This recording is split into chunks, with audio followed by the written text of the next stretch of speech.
Hi there, I'm Melisa Nielsen. Today I've got a pretty big topic.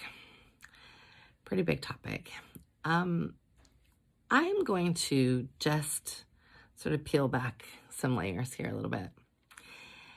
The topic today is diversity is Waldorf. Now, I know you could argue with me and say, no, it's not, it comes from Europe, it's patriarchy, blah, like say all those things. It's all good. Just get it all out of your system. But when you homeschool with Waldorf, I'm not talking about your Waldorf school experience. I'm talking about your homeschool experience. So if you're listening to this and you're like, I'm a Waldorf schooler, I'm really frustrated because my school doesn't have enough diversity, you need to take that up with the school. But if you're a homeschooler, the only person you take it up with is the person in the mirror. Because Waldorf lays the playing ground for diversity. So we have to ask ourselves, we're really interested in all the diversity or only in some of it? Such a hard question, right? I'm pretty interested in all of it. At an appropriate time period when it's right for the child. There are things that aren't right for the 5-year-old. They're definitely right for the 9-year-old. There are things that are right for the 9-year-old that aren't right for the 7-year-old. There are things that are right for the 14 or 15-year-old that definitely aren't right for the 9-year-old. So you really have to ask yourself, am I rushing to do something because it looks good for me? Or am I doing it because it's the right opportunity and the right time? So I'm going to suggest that when it comes to sort of your whole Waldorf experience, the whole thing, look at the big picture and then ask yourself, how can I make this grade more diverse? What can I do here? Like for instance, with our Super Sam stories in kindergarten, Super Sam meets people from all over the world. He meets a gal from India. He meets a sweet little gal from the South in America. He meets people from all over. So it's not just about this white little gnome because I don't want it to be that. I wanted there to be diversity for my children.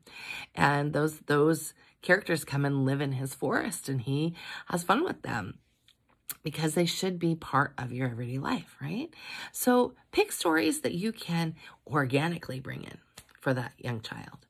In first grade, yes, those fairy tales all seem like they just came from Europe. And the Grimm's fairy tales, I think, are pretty good. But there is absolutely no reason why you can't change the ethnicity of somebody. You can't choose a fairy tale from another culture. There are so many different ways that you could bring diversity into your first grade. And then in second grade, oh my goodness, it's not just about saints. So I love second grade. I just love second grade. There's actually a grade there's not a grade that I don't love. No, there's not. I love them all. But in second grade, I love telling the regular saint stories because I connect with those very much with my childhood. But then also, I loved doing the Hindu saints. We had a lot of fun with those Hindu stories, a lot of fun. And really bringing in tales from Africa, and we brought in the Brer Rabbit tales. There's so many options. So when I hear this space of there's no diversity in Waldorf, I go, hold up. I don't know what you're looking at, but when we are homeschooling, we have every opportunity to make it as diverse as we want. And if we don't, that's on us. It's not on the foundations of the curriculum. It's on us. So how do we make it more diverse? What things can we bring to it? One of the things that I love to do when we are doing explorers and some of the upper grades things is we look at all of the differerences and what actually happened. And gosh, exploring is great, but conquering not so great. Like I remember Samuel. He's like, I think I had him write a piece on Magellan. I think it was Magellan. I can't remember. It's like, this guy was a real jerk.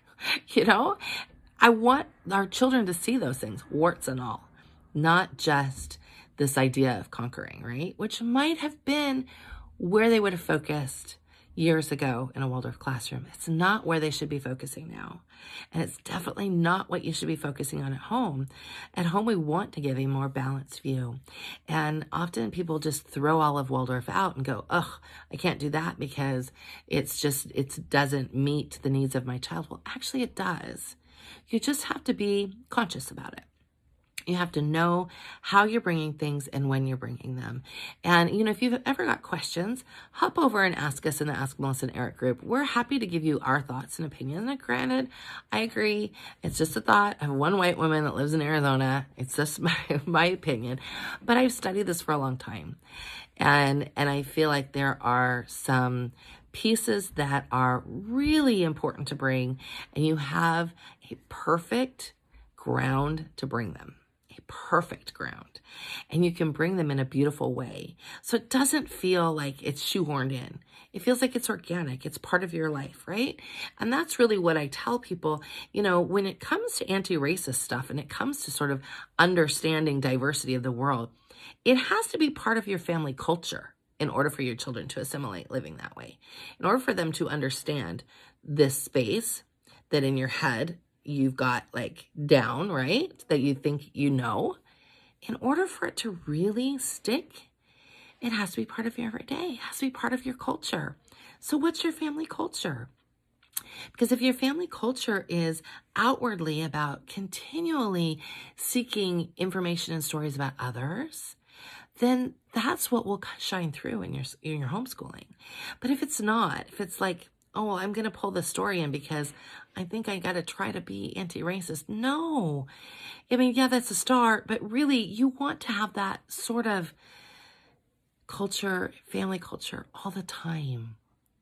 You want to have that in your space all the time. So it doesn't feel like you have to do anything extra, because that's when it becomes a problem, is when you're doing something extra. No, it should be part of who you are. It should be part of how you're showing up anyway. So it's not a fun topic, right? It can be a not fun topic, but I find it to be a very fascinating topic. I find the reason why people don't do things, or why people think one way and not another way and have different perspectives, I find that to be incredibly fascinating. I also find that it's pretty natural and normal for there to be differences from house to house and from home to home. So you shouldn't feel bad about that. You should just go, okay, what do I want? What do I want my kids to sort of understand when they leave here? How do I want them to feel about these sorts of things? And what education can I give them? What can I bring them? But it's about being conscious of it. Be conscious always. Be conscious about what you're bringing them. Be conscious about how you're bringing it forward and what things, because here's the deal. They're going to ask you questions. If they are old enough to hear any of the news, or gosh, it feels like it's floating in the air, they're going to ask you questions. How are you going to answer them? How are you going to answer them? Or will they ask you questions and they'll be more like, okay, so we do this in our home and this isn't a problem, and we respect everyone. Why doesn't everybody do that? Why don't we, or they might say, why don't we do that? I'm confused. So how will you approach those questions? It comes down to what you believe and how you want to sort of bring this forward. Look at what you're doing for your homeschooling. Find ways to bring more diversity into your homeschooling, because truly diversity is Waldorf. It is this beautiful space, and you have amazing opportunities. You can take this work and this understanding of human development. And again, I don't agree with everything Steiner says, but there's a whole heck of a lot that I'm like, woohoo, you got that totally right. I've seen it, watched it unfold. Wow, I was so glad to be part of that. But take this piece and apply it in a diverse way into your schooling. Yes, there are going to be some things that they're doing the same. You're always doing the same. But then there are going to be other things that are so much richer, because you sort of decided to bring that diversity piece in and really sort of understand those pieces. So I hope this has been helpful. It's not an easy conversation to have, but it's one that, I try to have on a fairly regular basis with anybody who asks. At the end of the day, I know I'm definitely not perfect. I'm on this journey. I'm learning new things all the time. I am learning to ask and to understand the way people feel and to understand that my perspective is not always the right one and that that's okay. That as long as we're all learning and we can do so from a humble place, that's really what this is about. So at the end of the day, remember that Waldorf is diversity, but you have to be the one to bring it. It's your job. You have stewardship over your children. How do you want them to leave your home? Anyway, I hope you have a wonderful day.